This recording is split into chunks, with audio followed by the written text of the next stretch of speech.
La Guerra Fría entre los bloques capitalista y comunista se niega a morir. Los involucrados se enfrentan en una contienda sin cuartel en lo económico, político, social y deportivo. Los Juegos Olímpicos de Los Ángeles son boicoteados y las tensiones, producto de la guerra afgano-soviética, no parecen ceder terreno. El mundo contiene el aliento ante la constante amenaza bélica entre esas superpotencias y el equilibrio del poder se tambalea indefinidamente mientras en el centro de computación de Ornitsin, perteneciente a la Academia de Ciencias de la Unión Soviética, una joven promesa de la computación y amante de los juegos de mesa dedica su tiempo al desarrollo de un peculiar software que lo convertirá en una auténtica leyenda.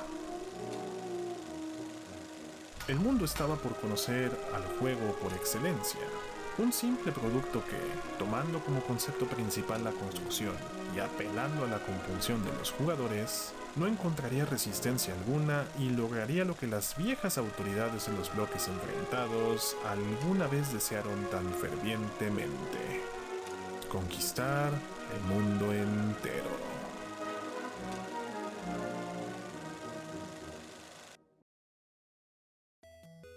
Es uno de los títulos más jugados en la historia y una de las caras reconocibles de la industria del entretenimiento digital. Su historia, llena de engaños, espías y dudosas inversiones tras la cortina de hierro, nos ha maravillado durante años y ha inspirado titulares, libros e incontables videos, acrecentando su legado, la herencia de una joya que no parece dejar de brillar. Un diamante disfrutado tanto por los más exquisitos jugadores como por los usuarios casuales que buscan un momento de desafiante diversión. Pero, ¿cuál es, si existe, el fundamento teórico que potenció semejante fórmula exitosa? ¿Qué hay detrás de la sigilosa adicción que nos atrapa apenas iniciamos la partida? Para comprender los orígenes de las piezas más icónicas en la historia del videojuego, es necesario viajar al pasado, a fechas mucho más remotas.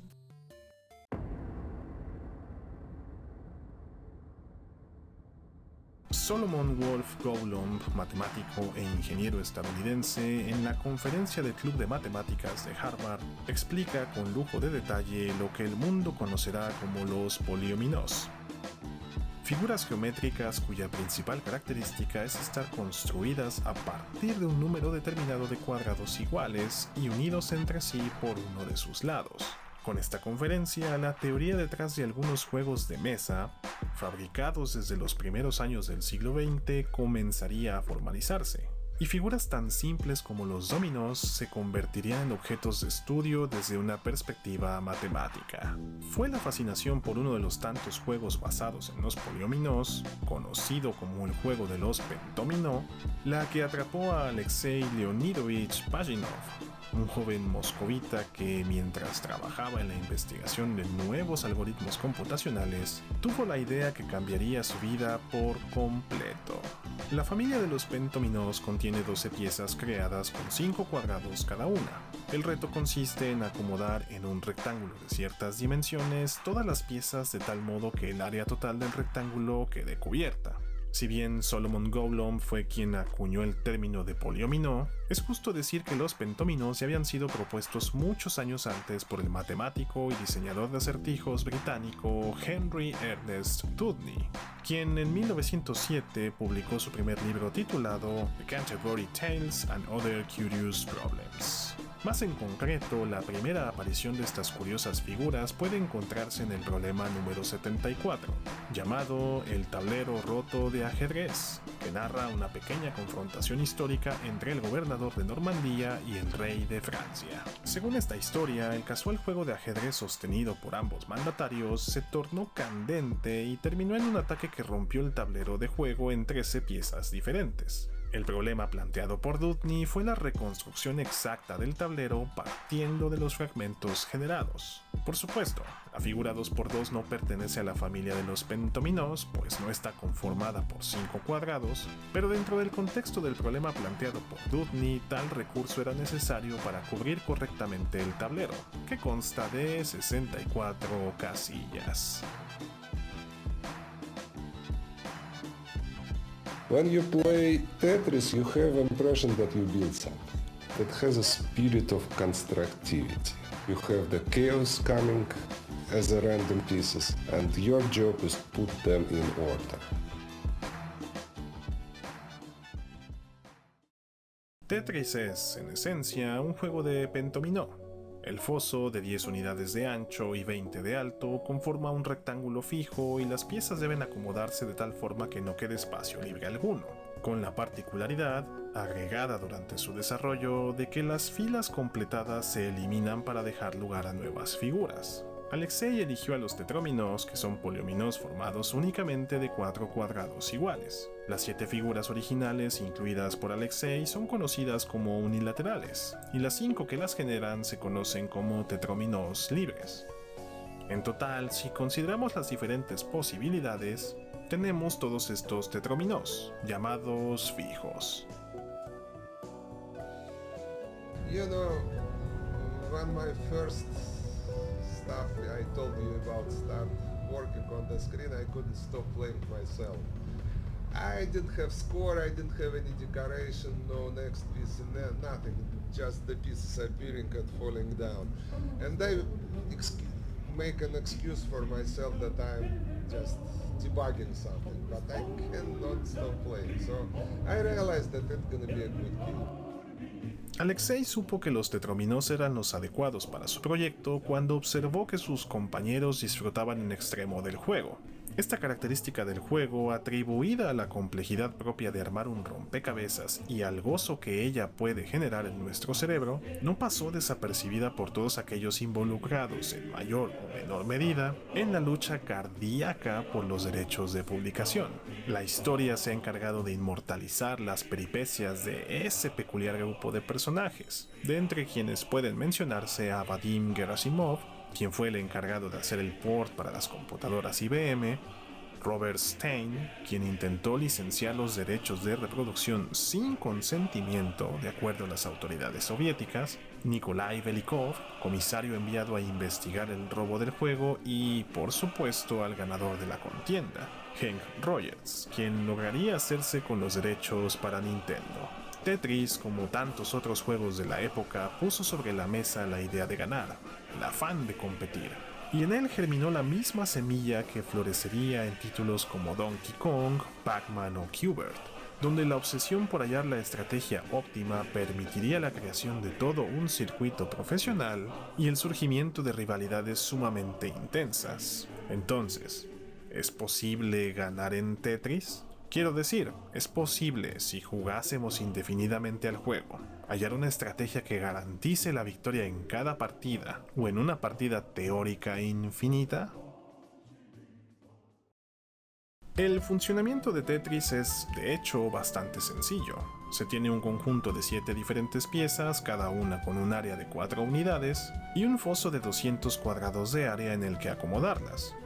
Las filas se eliminan si están completas y no puede tocarse la parte superior del foso o la partida concluye. Juegos de estrategia como Civilization o de rol como Fallout tienen mecánicas mucho más complicadas y poseen estrategias ganadoras. Tetris debería tenerlas también, ¿verdad?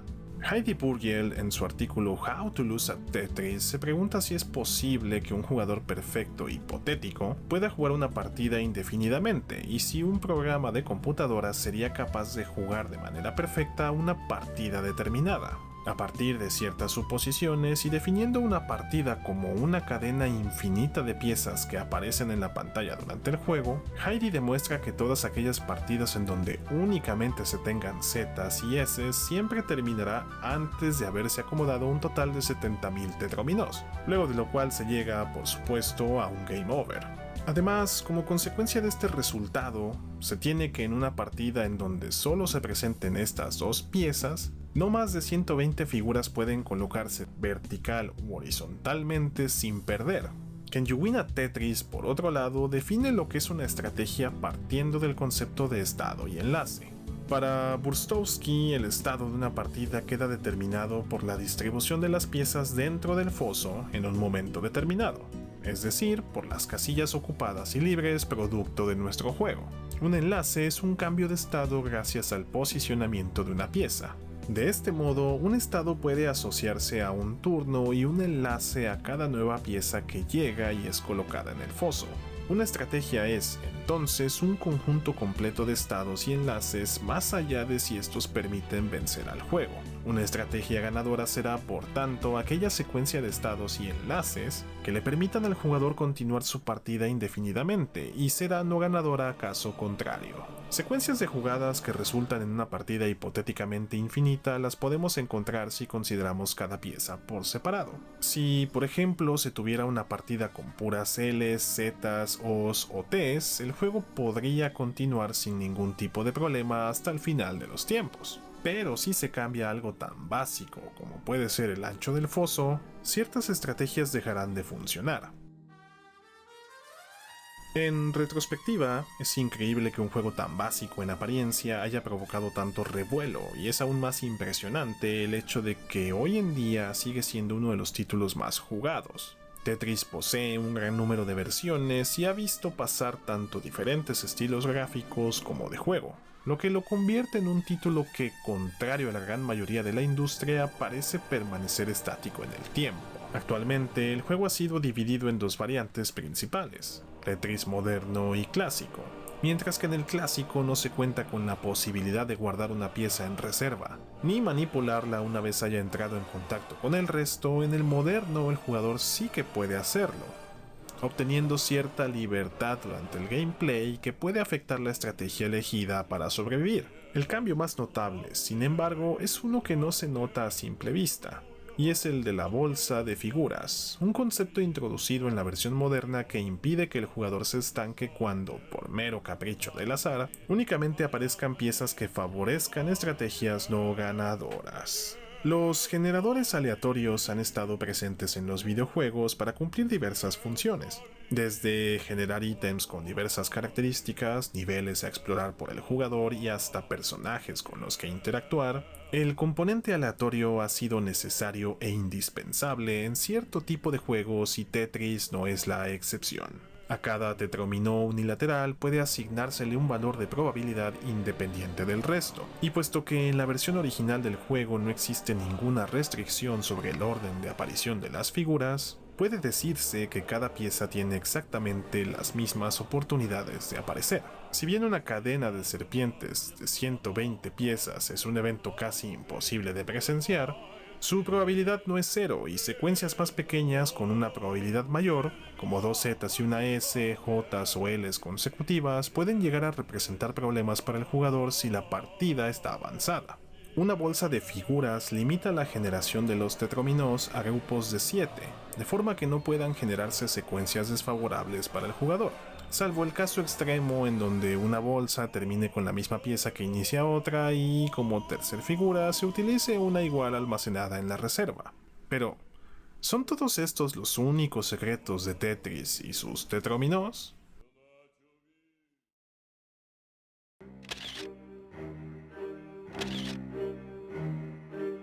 Como parte de su trabajo con los poliominós, Goldblum también se preguntó qué propiedades interesantes podrían ocultar los tetrominós. Partiendo, al igual que Dewdney, de un tablero de ajedrez, Solomon demostró en su artículo Checkerboards and Polyominoes que es posible recubrir un tablero usando una combinación de tetrominós.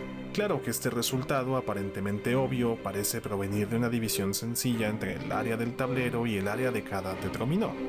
Después de todo, 64 entre 4 es 16, que es el número de piezas requeridas para cubrir el tablero. Sin embargo, esto no es tan simple como parece. Goldblum entendió que la paridad de los tetrominós se ve alterada en esta peculiar pieza, lo que eventualmente conlleva una imposibilidad de cubrir cierto tipo de superficies, como es el caso del tablero de ajedrez. Su razonamiento simple pero realmente muy creativo toma como punto de partida el coloreado natural de este tablero. Suponiendo que se tiene un tablero sencillo de ajedrez, todos los tetrominós salvo las T's cubren un número igual de casillas blancas y negras. Una T, por el contrario, cubre un número impar de celdas. En su demostración, Solomon utiliza 15 T's, que es un número impar, y estas a su vez cubren en total un número impar de casillas negras y blancas. Y puesto que un número impar sumado a otro par resulta en una cantidad impar, el número total de casillas cubiertas por las 15 T's y la O será impar. Si se cambia el tablero por el foso de Tetris, se tiene un escenario similar para el cual Wallcoop, en su artículo Covering a Rectangle with T-Tetraminos, dio una respuesta con el siguiente resultado.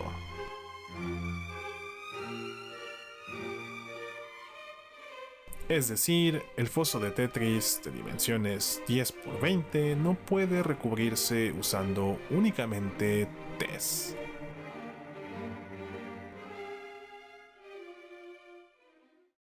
Los poliominoos y en particular los tetrominoos, como he intentado mostrar en este pequeño video, son más que simples figuras matemáticas ricas en creatividad. Ocultan mucha información tanto geométrica como combinatoria. Sirven para explicar varios conceptos de una forma sencilla y usándolos se ha planteado una interesante lista de problemas que a más de uno le dará dolor de cabeza. Podrían citarse más resultados, teoremas, lemas y corolarios, pero es suficiente con lo mostrado aquí para enseñar que no porque un objeto haya cobrado fama mundial por aparecer en un videojuego, significa que sea fácil de estudiar. La obra de Alexei Pajitnov ha conseguido superar las fronteras del tiempo y el espacio, y en el proceso se ha hecho con un lugar indiscutible en la memoria de millones de jugadores que, ya sea por entretenimiento pasajero o profesional, se han dejado atrapar por la fascinante complejidad de sus piezas. Muchos trabajos se han realizado para buscar explicar los secretos de esta joya soviética y seguramente en el futuro muchos otros tantos más aparecerán como libros, artículos o videos. Los años pasarán lentos y el mercado verá surgir nuevas franquicias y géneros enteros. Pero la sencillez engañosa, el adictivo placer de la combinación de piezas y las formas de los tetróminos seguirán vigentes en cada nueva generación de videojugadores que, ansiosos por probar todo tipo de retos, inevitablemente se enfrentarán a los 4 cuadrados de igual tamaño unidos por uno de sus lados, a las figuras que maravillaron a un hombre y unificaron, al menos en una cosa, al mundo entero.